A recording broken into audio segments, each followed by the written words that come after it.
My name is Alysia Crawford, and I'm at the New Zone Gallery, and this is the June show that we're having. I'm in the Klausmeier room for a special show, and it's two parts. One is, half of it is abstracts, and that's on exploring and finding light. And the second portion is called Prism, and that's actually a figurative explanation of a 10-year journey I went through coming out of conservative Christianity. So I was exposed to art immediately. My mom is an artist, and my dad does custom cabinetry, really beautiful woodwork, inlays with different kinds of specialty wood. My mom does pastels and oil and acrylic and watercolor. So basically there was always art materials in the house, and I was an only child. So when I was bored, I did art and watched my parents create all the time. And so I'm from the South, and so there's a heavy influence of conservative Christianity in the South. So that's also part of my story. And that is part of why I did the part of the current series with the figures. And then I continued to do art through elementary school just for fun.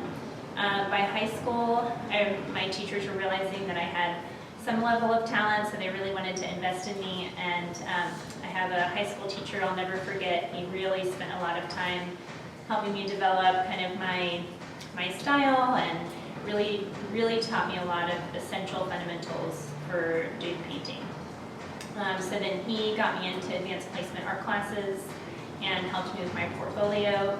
And then I continued to do a little bit of college. I never finished, but I got married early and had kids early, so I took a very long hiatus from doing any kind of artwork. And then probably in the past 5 to 6 years, as my kids have gotten older, I really have felt like I've had a story to tell, so I've kind of picked it back up and started to see what will happen.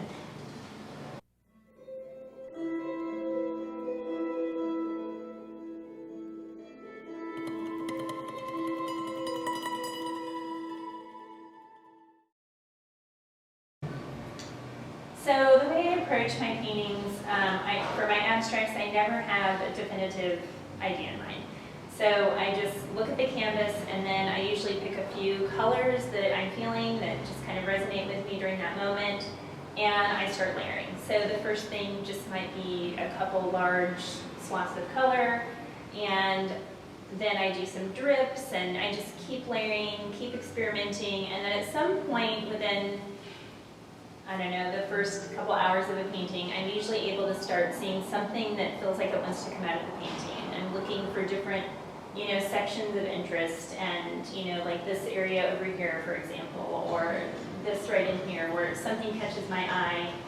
And then I realize, I want to kind of repeat that throughout the painting in some way. I want to have that kind of be something that pops out. And so I just keep layering, adding texture, and I just keep doing that until suddenly it will feel complete. So it really, for me, it kind of feels like an adventure with each painting, because I'm really not sure what it's going to look like. I don't have a preconceived idea, but as the colors come together and as the textures come together, it just becomes very clear sort of what the painting wants to be, and I kind of feel like I'm just facilitating it happening.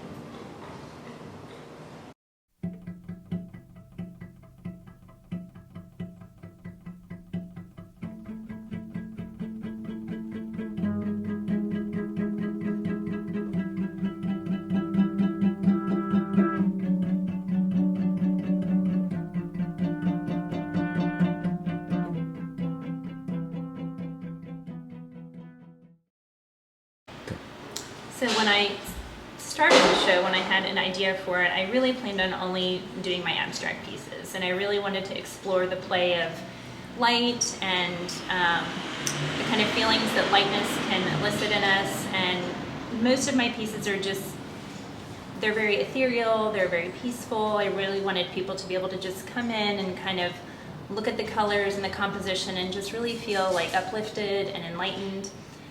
But as I was going through the series, I realized that I just kind of had this vision come to me for these other 6 pieces. And for some reason, I just knew I was going to do them monochromatically in rainbow order. And it all kind of really came together on its own. It sort of had a life of itself, and I was just kind of along for the ride. But after I finished the 6 pieces, I realized this is the month of June, this is Pride Month, and here I've done something based on the rainbow, so it really felt very serendipitous and like it was just sort of cosmically meant to happen.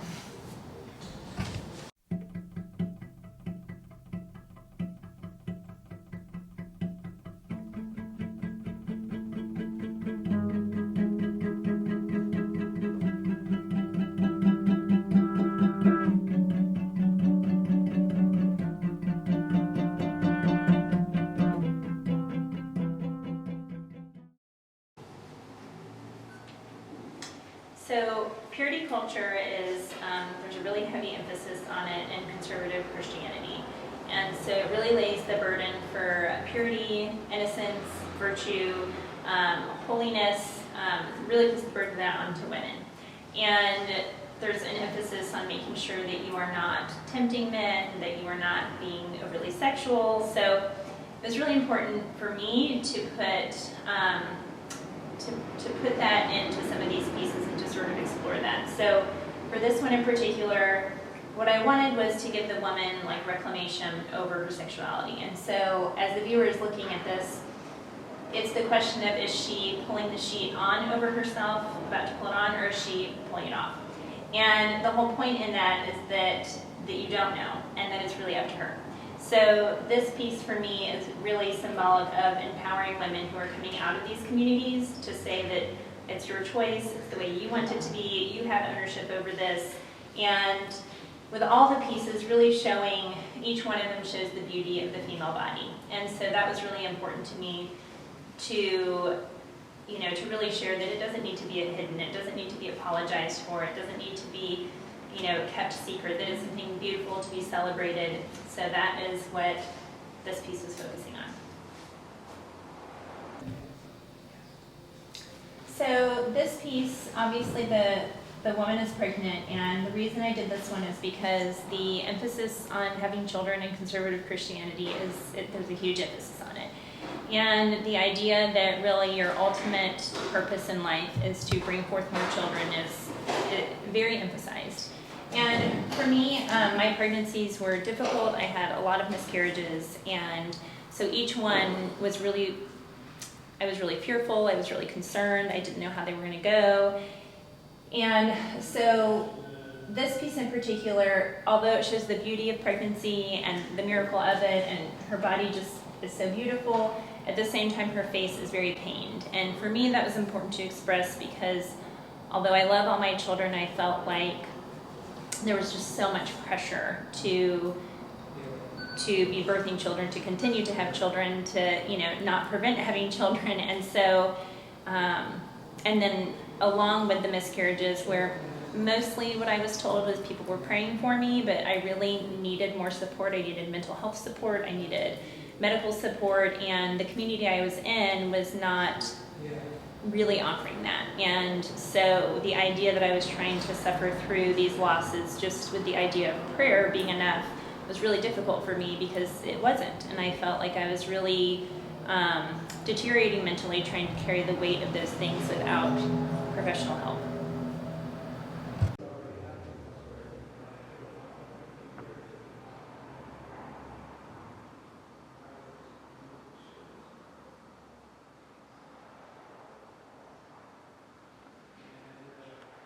So this is probably my favorite piece in the series, and I think because to me this just sort of encapsulates the whole message, which is female empowerment, ownership of female bodies, being proud of our bodies.